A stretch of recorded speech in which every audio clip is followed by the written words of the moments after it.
Ito po mga guys, so tingnan nyo kung paano sila gumagawa ng sandwich. Talagang nilalamutak ng todo. Wow! Naghugas kaya naghugas ng kamay o papaano lang baga. Kamay-kamay lang. Yan. Yung parang gatas na yan na binilagay niya. Yan, bibenta. Nakikita ng mga bumibili yung mga ganyang gawa. Yun, nilalamutak ng todo. Pero bibili pa rin sila, kakain sila ng ganyan. Iba itong mga tao na to, nilalamutak yung pagkain. Talagang kinakamay lang, oh. Uso sa kanila talaga yung gagamitin lang ang kamay kahit na hindi hinuhugasan. Kamay kadumi, yung itsura ng kanilang mga kusina. Wow! Kadumi-dumi. Tapos yung pagkain, kinakamay-kamay lang talaga. Hindi uso sa kanilang gumagamit ng sandok, kaya kutsara.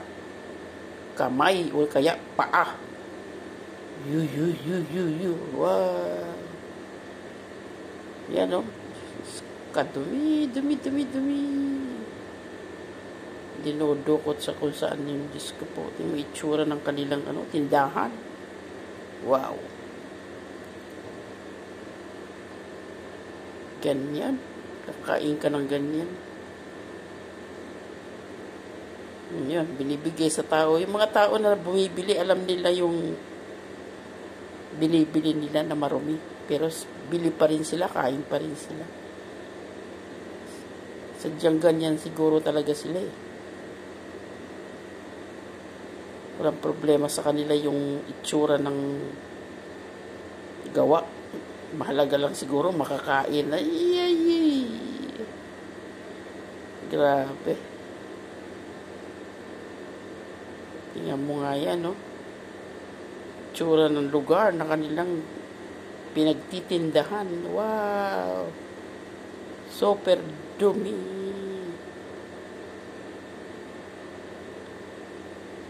Mga kamay nila, oh. Wow!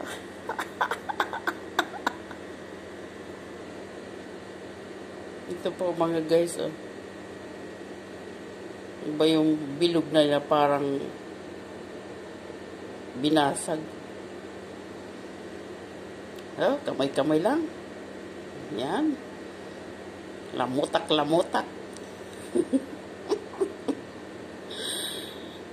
Ay, Diyos ko. Ano ba yan? Nalagay yan ng mga powders.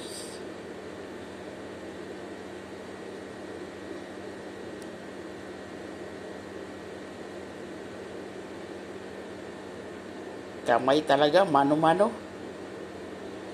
Lamutak ng pagkain. Ayan yung mga bumibili, oh. Sa likod pa binibigay, Itong nagtitinda itsura, oh. Ay, Diyos ko po patawarin.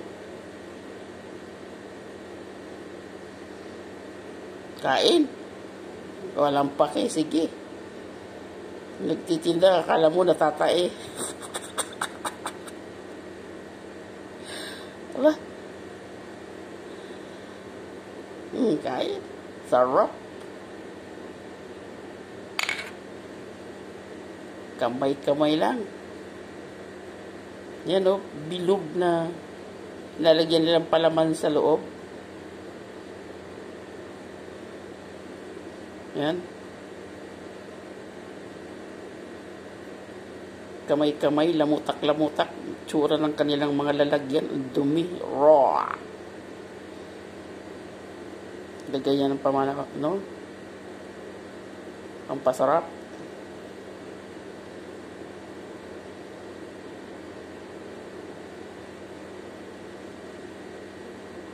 Ano yan?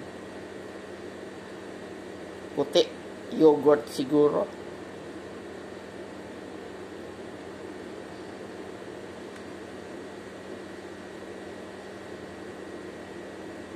Kamay-kamay. Sige, kamay. Maria Josep.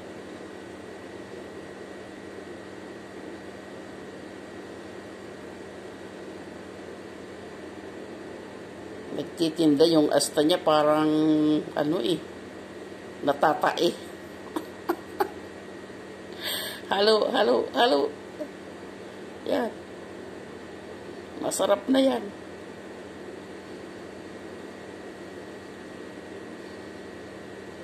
Grabe kayo